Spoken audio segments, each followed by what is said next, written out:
The other thing is that Oswald was working both sides. Clearly, that he was working with the pro-Castro and the anti-Cuba movement. But the CIA set up both. Yes, you see, exactly. The CIA set up the pro and the con. Right.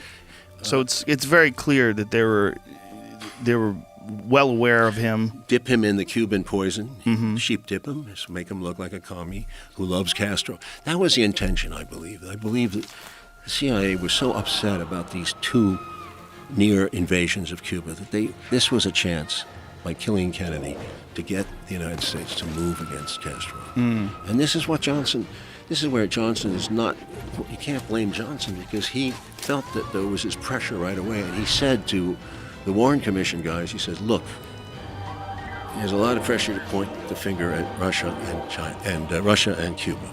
We don't want to do that because we're going to have a nuclear war if we do that. Like 40 million people are going to be dying.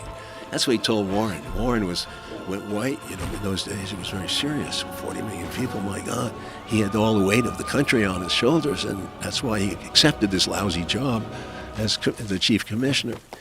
So Johnson used that story, but Johnson believed it. I think he believed it. I think he believed in some way. I'm not sure. So he was probably left in the dark as well.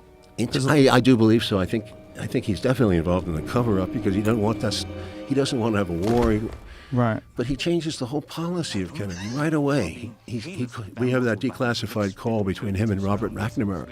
What does Johnson say in that call? Do you remember? It's in the film. He says, I was never in agreement with you and the president about withdrawing from Vietnam.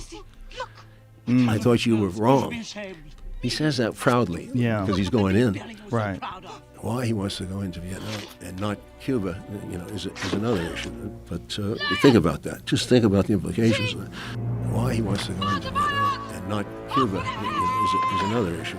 Why he wants to go into Vietnam and not Cuba, not Cuba.